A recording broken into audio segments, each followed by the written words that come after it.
दैनिक हिंदी में आपका हार्दिक स्वागत है मित्रों। पिछले वीडियो में हमने संज्ञा और उसके भेद के बारे में बात की। आज के वीडियो में हम सर्वनाम और सर्वनाम के कौन कौन से भेद हैं उनके बारे में जानेंगे।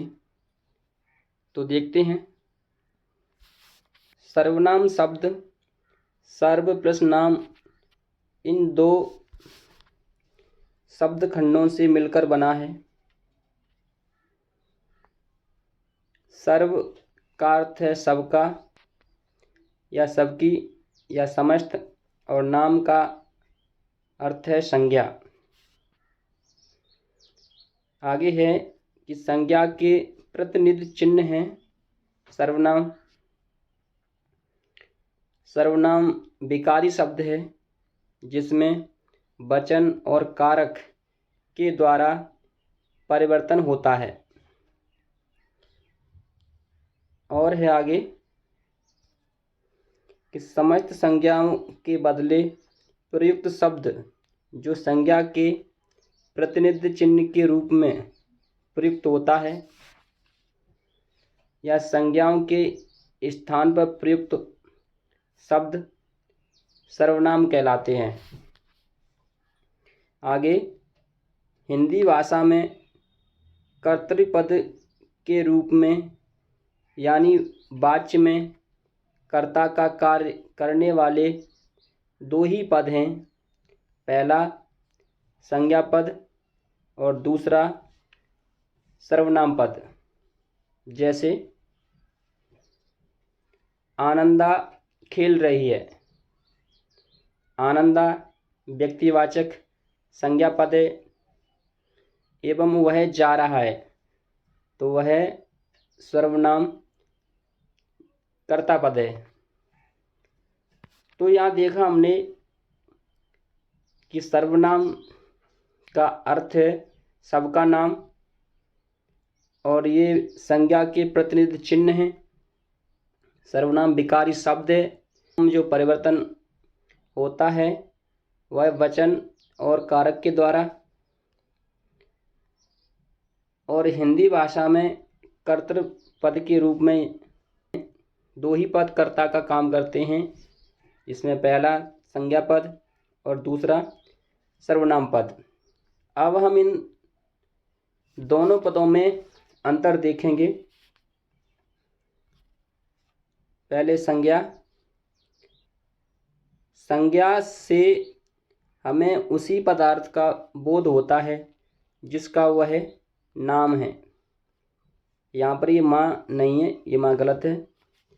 जैसे हमें पर्वत, इस संज्ञा के बोलने से पर्वत का ही बोध होगा।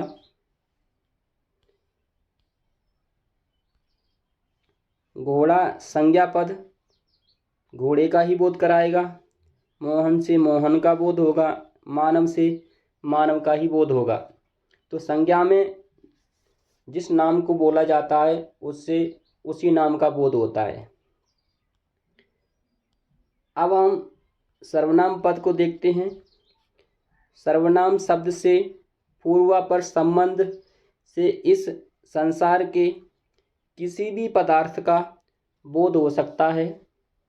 जैसे मनुष्य, आनंद, लेखनी, मित्र, पक्ष, आँख, कान, इन सभी पद का सर्वनाम से बोध हो सकता है। इसलिए सर्वनाम का जो अर्थ है वह है सबका नाम।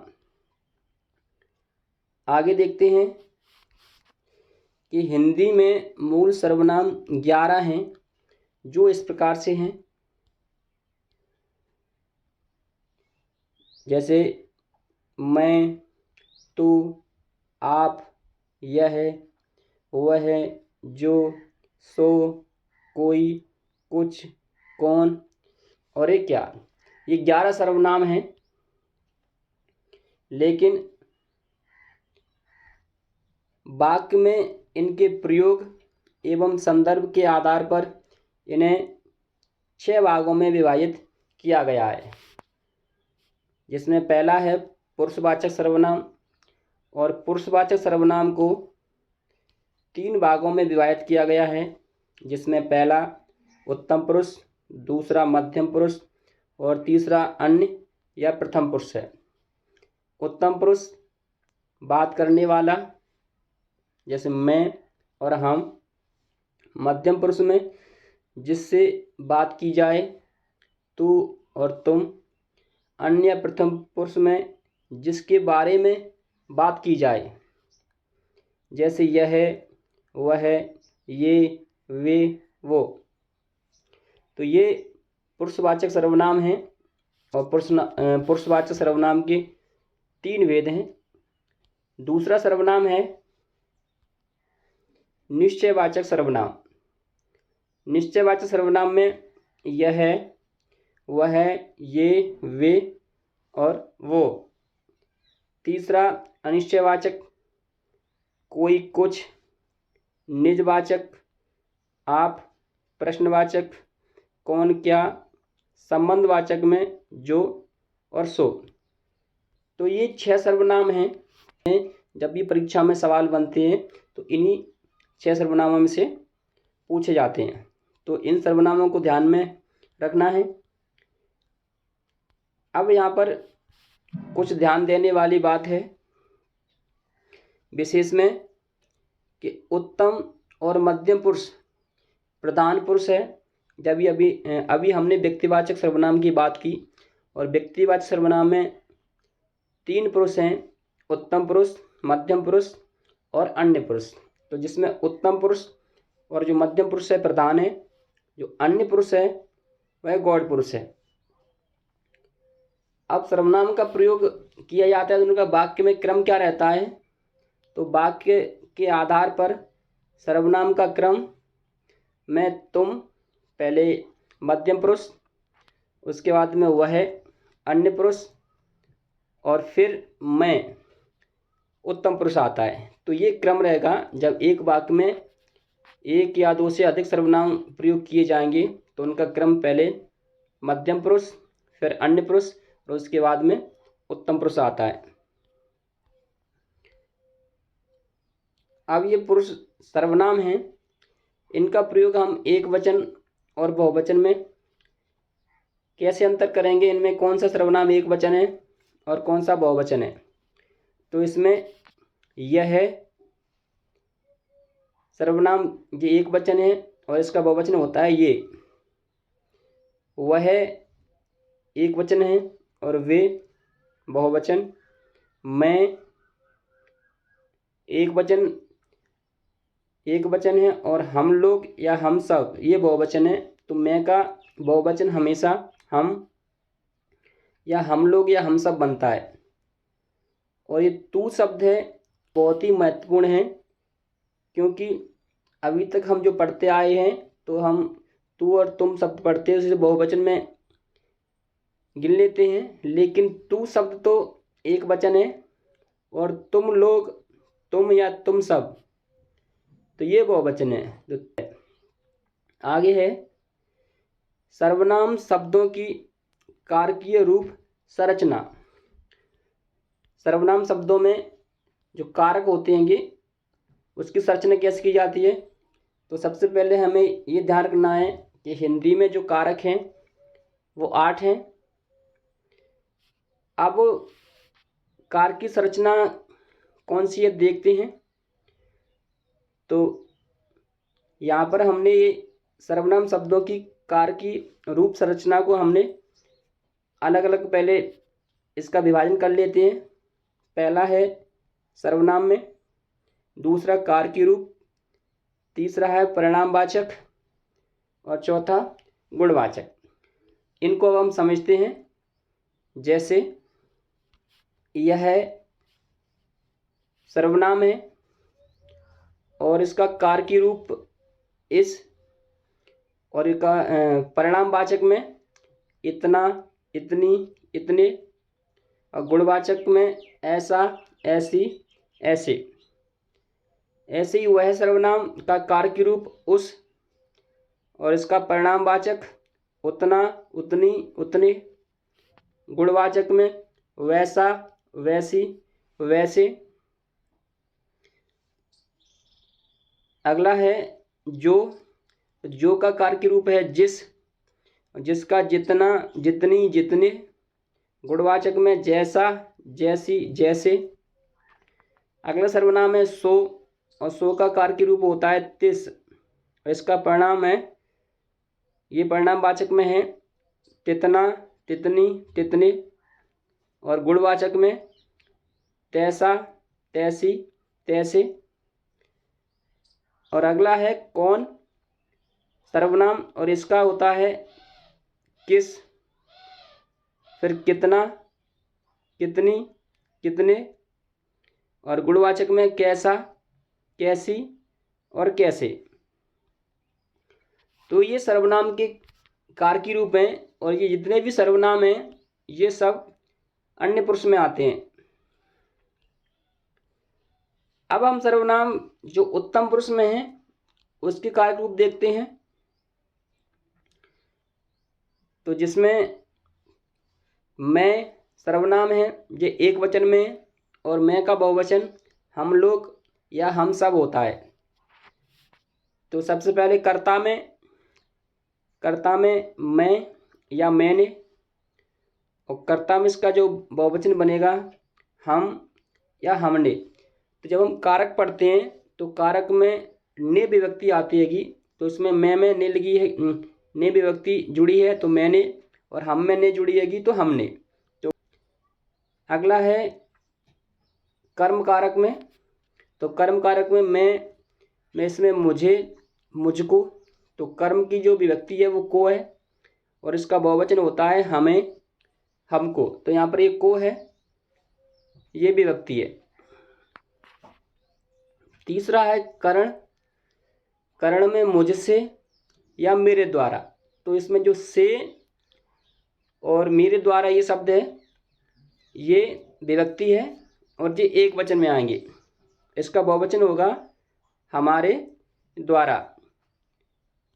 और देखते हैं आगे। अगला है संप्रदान कारक, और संप्रदान कारक में आता है मेरे लिए, और इसका बहुवचन है हमारे लिए। अपादान में मुझसे। तो यहाँ पर ये अपादान में ये अलग होने से संबंध में, और इसका बहुवचन होगा हमसे या हमारे से।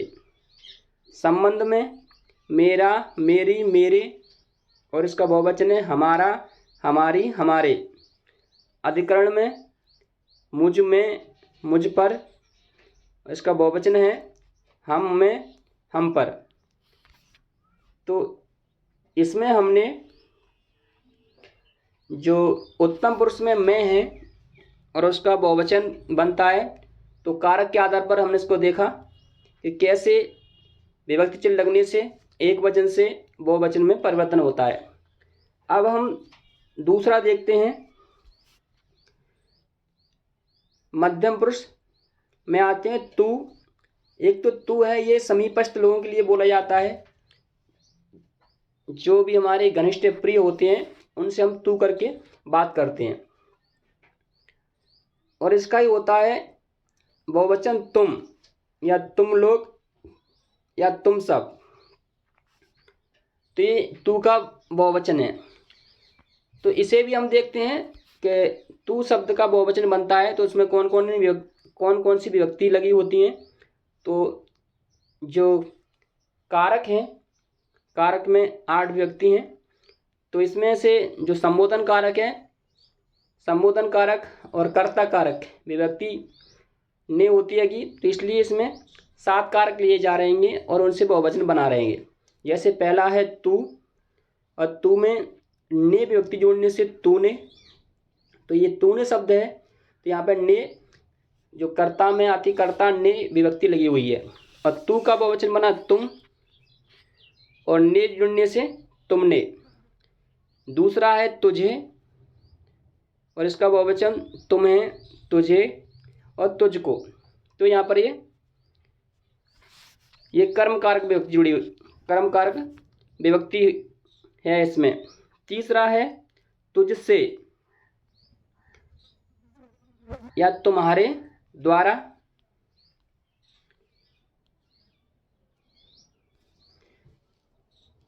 चौथा है तेरे लिए और इसका बहुवचन बनेगा तुम्हारे लिए, पांचवा तुझसे, तुझसे, छठवां तेरा, तेरी, तेरे और इसका बहुवचन तुम्हारा, तुम्हारी, तुम्हारे, सातवां तुझ में, तुझ पर और इसका बनेगा तुझ में, तुझ पर।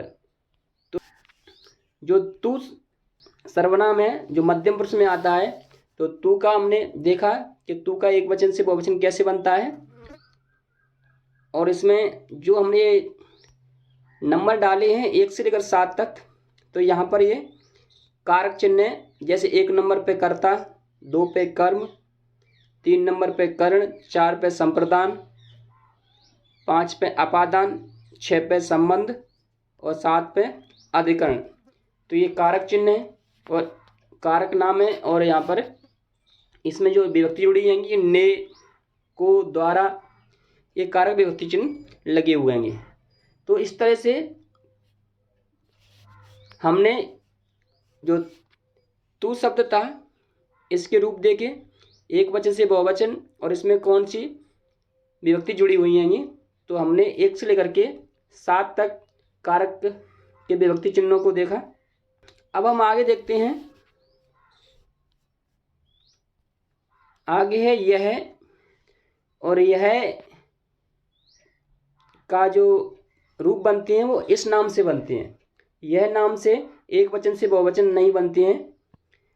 अब वहाँ पर ऐसे और भी पद हैं, वह, जो, जिस, जिन्होंने, कौन, किस, किन्होंने, इन सब का इसी के समान एक वचन से बहुवचन बनेंगे। तो यहाँ पर हम मात्र जो यह है और इसको इस नाम से इसके एक वचन से बहुवचन बनते हैं इसके बता रहे हैं, और इसी के समान जो शब्द लिखे हैं उनके बनेंगे। तो इसे समझते हैं।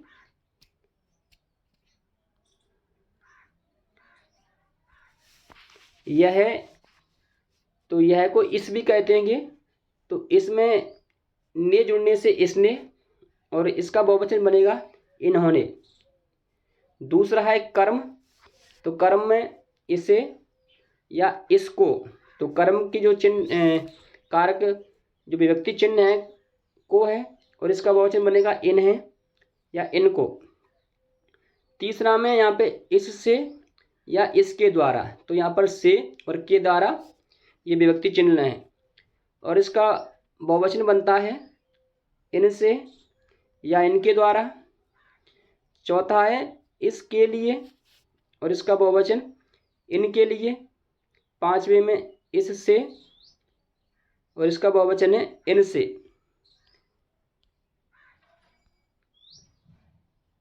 छठवें नंबर पे है इसका, इसकी, इसके और इसका बहुवचन होगा इनका, इनकी, इनके। सातवां है इसमें, इस पर और इसका बहुवचन इनमें, इन पर। तो जिस तरह से अभी हमने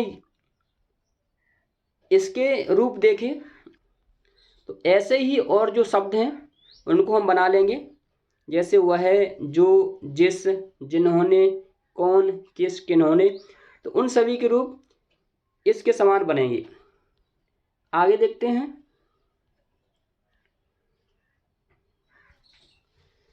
यह, वह, ये, वे, वो, ये पुरुषवाचक या निश्चयवाचक सर्वनाम है।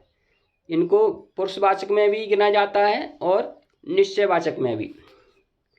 आगे है कि इन पांचों सर्वनामों का प्रयोग किसी व्यक्ति अर्थात प्राणी के नाम के स्थान पर किया जाए तो यह सर्वनाम पुरुषवाचक या निश्चयवाचक सर्वनाम है।